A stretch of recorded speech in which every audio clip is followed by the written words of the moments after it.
When the silence of the night sky over Kashmir was broken on April 29, 2025, it wasn't by a sonic boom or a missile strike. It was broken by something far more historic and far more consequential. It was broken by a signal, the unmistakable electronic signature of an engagement that would redefine not only the military balance of South Asia, but the global perception of technological supremacy in the skies.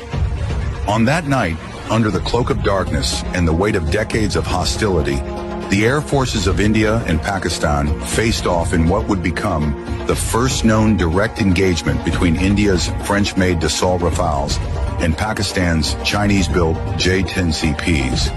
And for the first time in the history of modern warfare, a Chinese-manufactured PL-15 air-to-air missile, long theorized, feared, and analyzed, was fired in active combat, not in a training range or a closed simulation, but in the real sky against a real Western adversary. The symbolic weight of that moment cannot be overstated. For years, Western defense analysts speculated about the PL-15. With its range exceeding 200 kilometers, active electronically scanned array AESA radar guidance, and two-way data link, the missile represented the cutting edge of Chinese aerospace engineering. But until that night, it had never been used in live combat. That moment, when a Pakistani J-10CP pilot locked onto an Indian Rafale and launched a PL-15, marked the beginning of something unprecedented. The first ever use of Chinese next-generation missile technology in a peer-to-peer engagement. Not against insurgents or outdated aircraft, but against one of the most sophisticated Western fighters in operation. The PL-15 was no longer a rumor, no longer a theoretical threat on PowerPoint slides. It was now a weapon of war, and yet the world almost missed it. There was no bombastic announcement, no press conference, no smoking wreckage on the ground. What unfolded was a quiet but powerful shift, a stealthy chess move in the sky, where strategy, software, and split-second decisions changed the future of air power. It began with an incursion alert, Indian surveillance picking up high-speed targets crossing into contested airspace over the Kashmir region. Within minutes, Rafales were scrambled from bases in Ambala and Hasimara. These aircraft, gleaming symbols of Western aeronautical dominance, were equipped with the Spectra electronic warfare suite, Thales RBE-2 ASA radar, and the Meteor missile, until now considered the most lethal long-range air-to-air weapon in the region. The Indian pilots flew with confidence, experience, and perhaps an expectation of overwhelming superiority. But they weren't alone in the sky. Awaiting them on the Pakistani side were multiple J-10CPs, the most advanced frontline fighters in Pakistan's inventory. Built by China's Chengdu Aerospace Corporation, these aircraft had been upgraded to match and exceed many of the capabilities found in Western 4.5 generation fighters. But what truly made the J-10CP a threat that night wasn't its engine or its airframe. It was the digital ecosystem behind it. Each jet was part of a live combat network, connected in real time to ground-based sensors, airborne early warning and control aircraft, and AI-assisted targeting algorithms. And unlike traditional combat formations, the J-10CPs were flying as part of an integrated swarm, each one feeding and receiving data from the others in milliseconds. From the moment the Rafales entered contested airspace, they were already being tracked by radar nodes located far beyond visual range. The J-10CPs began to maneuver in coordinated arcs, utilizing radar cross-section management and deceptive jamming pulses to obfuscate their locations. The Rafale's Spectra suite responded, trying to build a threat picture, but the clutter was overwhelming. Radar reflections bounced from false echoes. Infrared signatures faded and reappeared. Targets split and remerged. It was electronic ghosting at an unprecedented level. And at that moment, as one Rafale pilot attempted to establish a radar lock, the lock was lost. Then another. Then came the missile alert.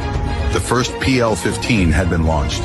That moment, a digital lock from beyond 150 kilometers, a launch command passed through an AI-vetted fire control system, and a sleek, ramjet-powered Chinese missile streaking through the upper atmosphere toward a French-built aircraft signified the crumbling of a long-standing assumption.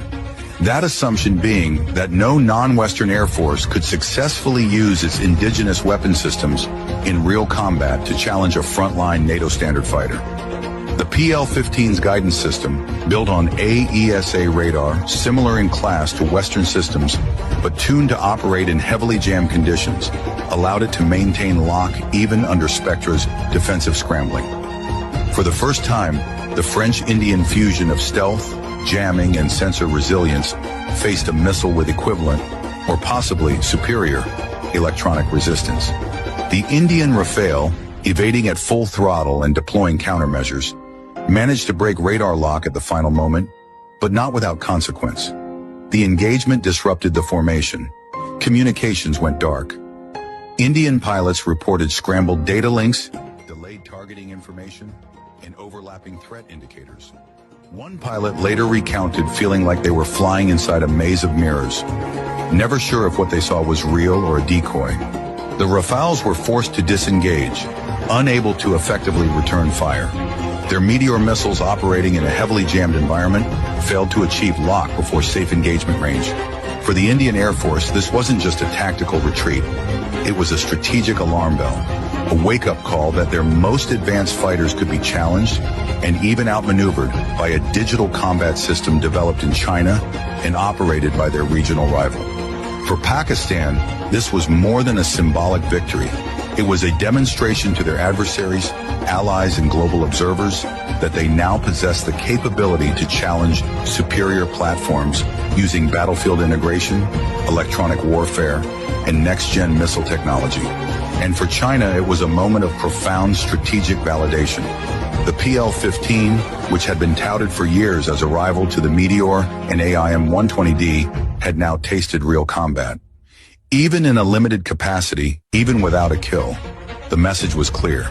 Chinese missile systems had arrived on the global stage, not as cheap alternatives, but as competitive instruments of high-end air warfare. In a single missile launch, Beijing had shattered decades of skepticism surrounding its aerospace claims. Around the world, military planners took note. From Washington to Paris, from Tokyo to Canberra, defense circles began urgently reassessing the threat posed by Chinese origin systems, not just in Chinese hands, but in the hands of their strategic partners. Nations operating U.S. or European aircraft now faced a sobering question. Could their platforms hold the line against next-generation Chinese missiles deployed by adversaries in complex electronic warfare environments? Could traditional dogfighting doctrines survive in a battle space where the kill chain is completed at 150 kilometers by software? This wasn't just about a missile. This was about the collapse of the Western monopoly on electronic warfare supremacy. The idea that only NATO standard